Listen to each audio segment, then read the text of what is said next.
आप लोगों को पता है कि किस तरह से घटना घटी है। और आज तो हम बहुत बड़ा ये चर्चा करने के बहुत बड़ा विषय भी नहीं है, क्योंकि सरकार में ये रोज घटनाएं घटती है। तो विषय यही है कि आज सुबह 7 बजे की जो घटना घटी है, क्योंकि 7 बजे मेरा कार्यक्रम आज झरिया विधानसभा में था। और कुछ लोगों क्या बहुत लोगों को मेरा कार्यक्रम जब भी होता है तो हम ग्रुप में छोड़ देते हैं, या बहुत सारे लोगों को पता चल जाता है कि हम पूरे सार्वजनिक तरीके से सूचना करके ही आते हैं। उस मंशा से अगर कहा जाए, या जिस मंशा से कहा जाए, जिस तरह से फुटेज कैमरा में दिख रहा है कि गाड़ी में बहुत सारे लोग बैठे हैं और 2 लोग उतरते हैं बकायदा पिस्टल के साथ, और हमारे चेम्बर को इधर उधर देखते हैं और फिर निकल जाते हैं। तो सोच सकते हैं कि उनकी मानसिकता क्या है। तो ऐसे सरकार में एक विधायक भी सेफ नहीं है, प्रशासन सेफ नहीं है। तो आप लोग सोचिए कि इस सरकार में क्या सिचुएशन है। हालांकि मुझे कोई डर नहीं है, ऐसे ऐसे अपराधियों से मुझे कोई डर नहीं है। मुझे अपनी जनता और परिवार की चिंता होती है कभी भी।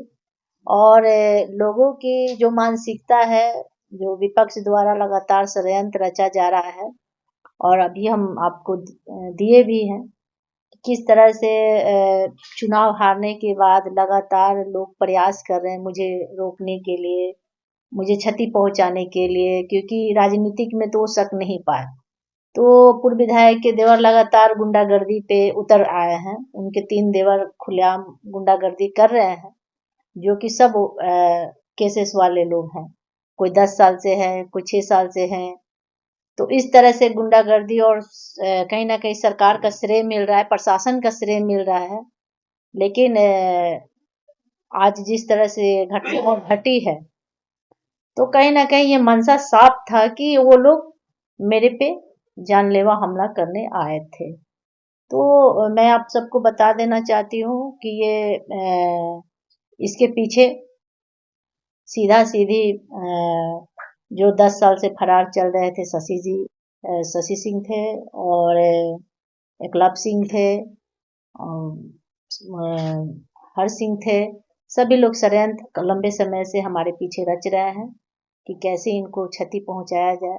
तो इस तरह से उन लोगों का लगातार प्रयास जारी है। और सीसीटीवी कैमरा आपको दिख रहा है, किस तरह से पूरा कैमरा आप लोग को दिखेगा कि 2 लोग कैसे आते हैं। पहले चेक करने के लिए आते हैं कि अंदर वो है कि नहीं है। तो वो लोग 2 लोग को पहले वो लोग गाड़ी से भेजते हैं। तो बाकी चीजें हम प्रशासन को दे चुके हैं। प्रशासन अब जांच का विषय है, प्रशासन क्या करती है वो हम लोग देखते हैं। घटना हुई है क्या? हाँ, आगे एक स्टाफ रूम है, वहाँ कंप्यूटर कुछ अपना स्टाफ रखा है, उसमें जाकर उनको कुछ नहीं मिला तो स्टाफ रूम में जाकर फायरिंग करना, मतलब एक एक छोटी मानसिकता वाले लोग कहा जाए, और एक छोटा सा दहशत फैलाने का काम किया गया, और कोई बड़ी बात नहीं है। अगर किसी को लड़ना है तो हम तो बोलते हैं सामने से आके लड़िए, पीठ पीछे लड़ने से कोई फायदा नहीं है। कितनी फायरिंग हुई होगी? देखिए, जिस तरह से वहाँ के आसपास लोग बता रहे हैं कि 5 फायरिंग किया गया है, 5-6 फायरिंग किया गया है दरवाजे पे, जमीन पे, दरवाजे पे लगातार 2-3 किया गया है। और तो इसी तरह करके, और मतलब एक दहशत फैलाने का काम कितने किया लोग थे गया। उस समय यहाँ पे आपके कार्यालय में?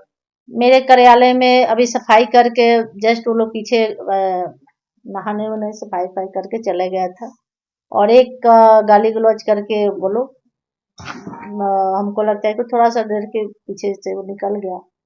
तो वो लोग था नहीं, सफाई करके और पीछे से ही। और एक तो बोला कि हम लोग अभी स्नान कर रहे थे, सफाई करके अभी कार्यालय मेरा 7 बजे 6 बजे खुल जाता है। मतलब घटना का समय ज्यादा लोग नहीं थे, 2 लोग ही थे। हाँ, और रोड पे जो लोग थे सभी लोग देखे हैं। जी। क्या कारण? सीसीटीवी कैमरा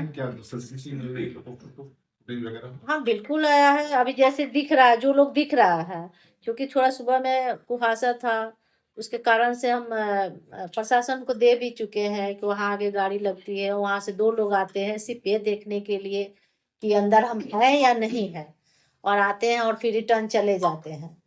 और गाड़ी में कौन कौन से लोग हैं वो हमारे स्टाफ भी देखे हैं। तो वो सब चीजें हम अपने लिखित तौर पे दे चुके हैं प्रशासन को। प्रशासन और इस बात की भनक पहले उनको लगी थी क्या कि आज सुबह 6 बजे यहाँ पे आप पहुंचने बिल्कुल, वाले हम थे? अभी तो बता रहे हैं कि 7 बजे के मेरी यहाँ झरिया विधानसभा में दौरा थी।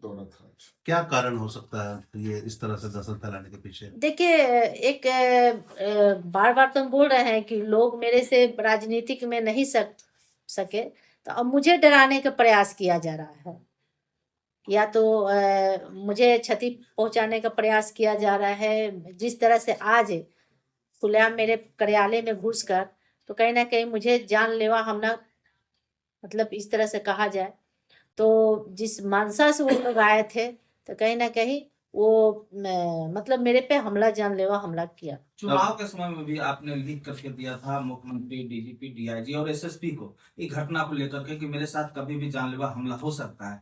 उसमें भी प्रशासन अभी तक कोई कार्रवाई उसमें भी नहीं की थी। और आज क्या लग रहा है, इस पर प्रशासन कितना खरी उतरेगी? इसलिए कि चुनाव में जो अपराधी तत्व के लोग थे वो खुलेआम घूम रहे थे। उनके जितने भी 10-12 और भी जितने अपराधी तत्व के लोग थे, बाहर से भी लोग आए थे और लोग घूम रहा था। तो प्रशासन श्रेय देता है किसको? अपराधी तत्व। जब यहाँ प्रशासन ही सेफ नहीं है, आप तो देखिए बगमारा का घटना उदाहरण है। जब झारखंड में हमारे प्रशासन सेफ नहीं है, सुरक्षित नहीं है, तो आम जनता कहाँ से रह सकती है? लेकिन हम खुल के बता रहे हैं कि ऐसे ऐसे दो कौड़ी के लोगों से हम डरने वाले नहीं हैं।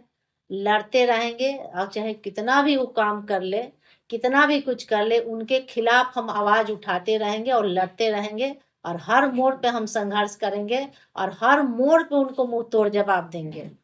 अब चूंकि आप जनप्रतिनिधि हैं तो किस प्रकार की कार्रवाई की मांग करते हैं? बिल्कुल मांग करेंगे, जहां तक जाना होगा जाएंगे, सरकार से मांग करेंगे कि ऐसे अपराधियों